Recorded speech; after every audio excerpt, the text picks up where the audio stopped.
So the Battle of Uhud is one of the major battle which was fought during his stay in Medina. It was the second important battle which was fought during the lifetime during the Prophet peace upon him's life in Medina. It was fought in the third year of Hijrah.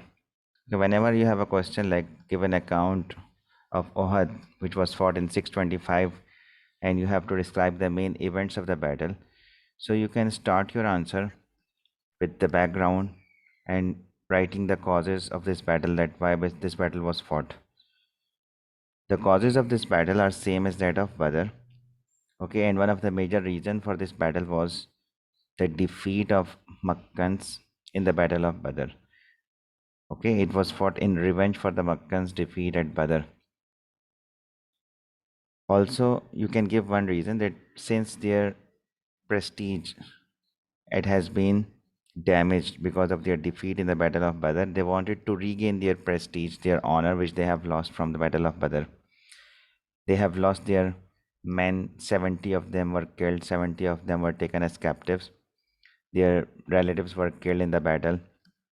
So at that time, Makkans, they wanted to avenge their defeat from the Muslims. So this is the basic reason.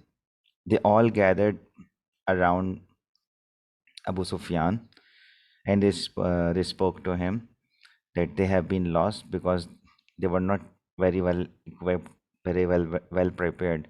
So they decided to invest the profit which they had received from their business. They all agreed that in order to take the revenge from the Muslims, what they have to do, that they should share their profit from the trade caravan which they had just received after the from the trade of Abu Sufyan. They all invested in it, and they decided to prepare a large army which would be three times greater than that of the army that they had prepared in Badr. So this time they were much larger in number. They were very well prepared. Makkans, they prepared an army of 3,000. They were led by Abu Sufyan. Okay, you can also talk about it. Banu Nazir tribe, they also played a very important role, and they instigated the Makkans to take their revenge. Okay, they sent their poet, one of their famous poet was Kab bin Ashraf. Okay, mention his name. That Kab bin Ashraf, he went to Makkah and he joined the Makkans, he joined the Quraysh in their mourning, and they started making the poems to ridicule the Prophet Muhammad, peace be upon him. And he was the one who instigated the Makkans to seek to take revenge. Fine. So this is how, under the leadership of Abu Sufyan, a large army of 3,000 men prepared, and more men they also joined the Makkans. The hypocrites they also contacted the Makkans, Quraysh, and they assured their support in the future wars. Holy Prophet, peace upon him, was informed about this plan through his uncle Abbas radiallahu ta'ala anhu, who was there in Makkah at that time. Okay, he informed the Holy Prophet, peace be upon him, about the plans of the Makkans. So he was one of few Muslims who was still living in Makkah. He sent a letter to the Prophet, peace be upon him, warning, okay, to the Prophet, peace upon him, that Quraysh, they are setting out with a huge army for Uhud.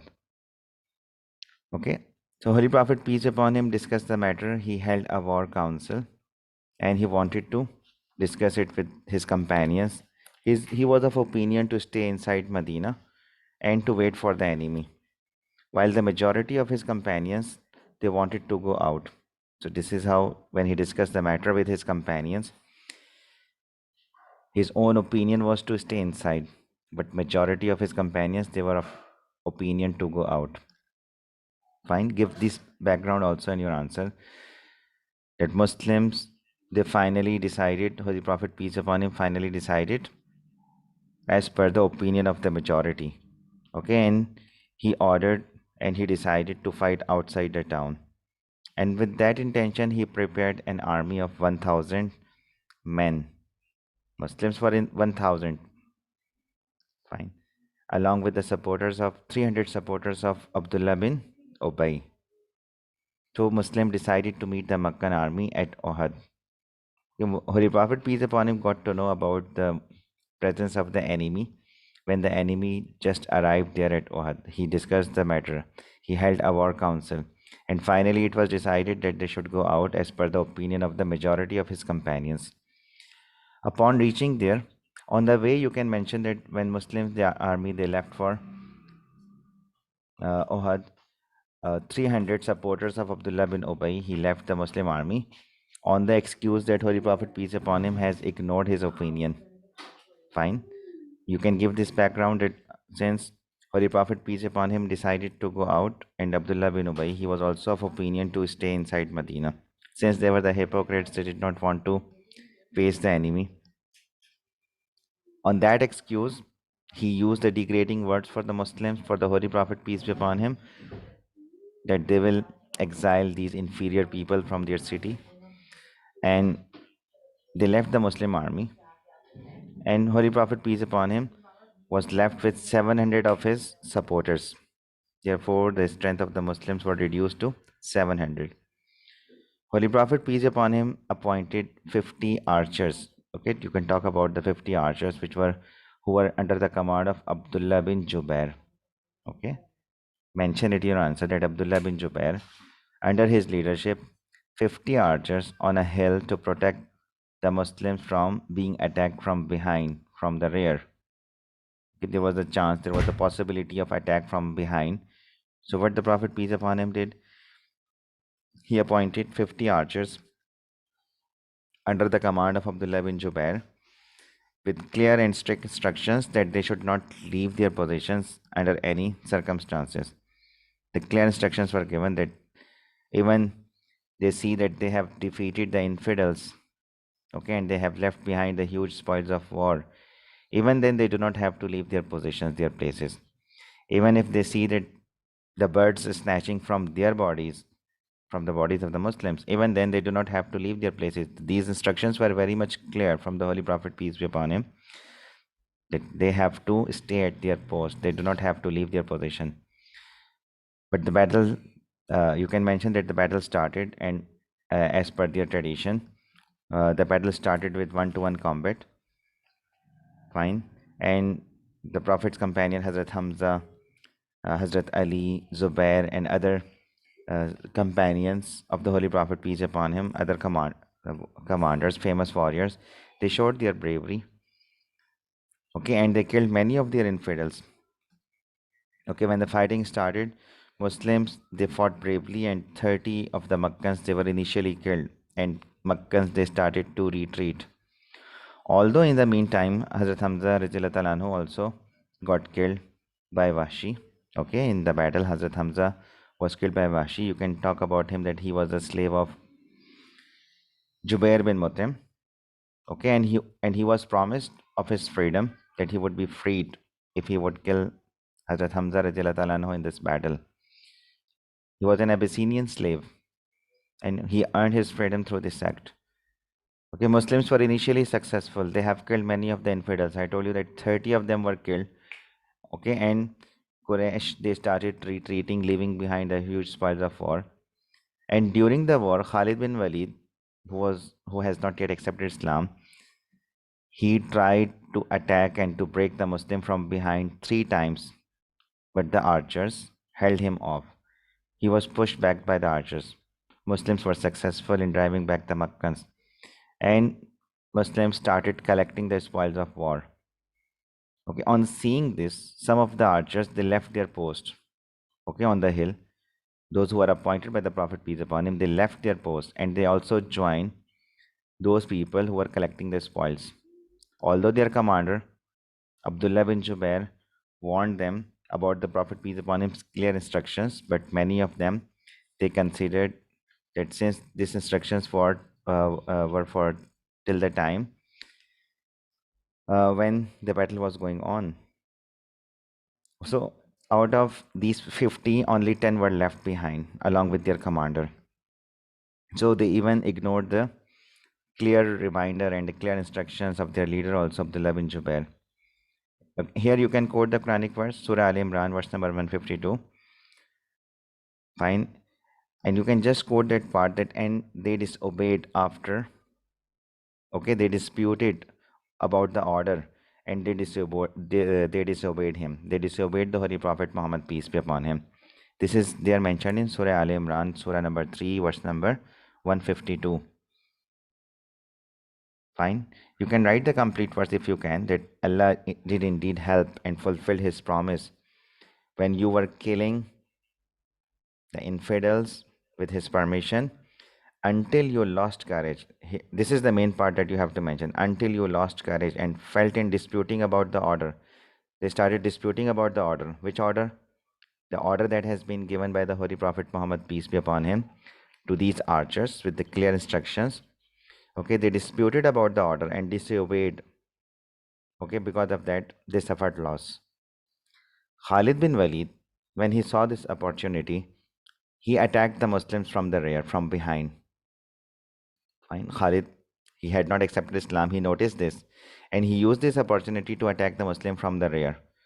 And Quraysh army, on seeing, when they saw that their flag has been raised up, okay, and the battle restarted, so they turned back and they renewed the battle. Okay, and the battle started again, and Muslims, they received a surprise attack from the Makkans, and many of the Muslims, they got killed. Okay, Muslims, they got into disarray and they started retreating. Okay, their main target and their main attack was on the Holy Prophet Muhammad, peace be upon him, at that time. Okay, Holy Prophet, peace upon him, was surrounded by 9 of his companions from Medina, and only Talha bin Ubaidullah and Saad bin Abi Waqqas survived. All his supporters who were from Medina, they died, they sacrificed their life. Prophet, peace upon him, was badly injured. You can even talk about Talha bin Ubaidullah, that he supported and shielded the Prophet Muhammad, peace upon him, with his from his sword, with his body. He received so many wounds. Some sources mention more than 40. Okay, he got unconscious. People thought that he died. Later on, he got consciousness, and Prophet, peace be upon him, gave him the title a living martyr. He said that whosoever wants to see a martyr walking on the surface of the earth, let him see at Talha bin Ubaidullah. Okay, you can use this reference while talking about Hazrat Talha as a 10 blessed companion also. So Talha bin Ubaidullah, one of his companion from the 10 blessed companion, he received several wounds. Okay, Talha was severely injured, lost his fingers. Fine. And he gave him, the Prophet, peace be upon him, gave him a glad tiding, and he gave him a title, a living martyr.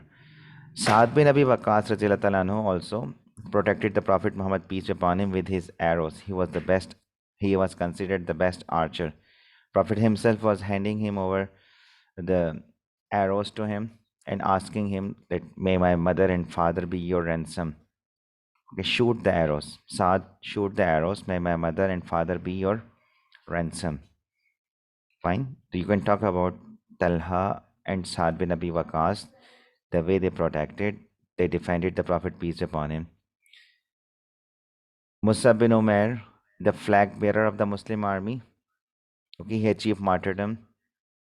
Okay, and since he resembled the Prophet, peace be upon him, a lot, because of that, the rumor was spread that Muhammad, peace be upon him, had been killed. Okay, the rumor that Muhammad had been killed, the Prophet and the Muslims.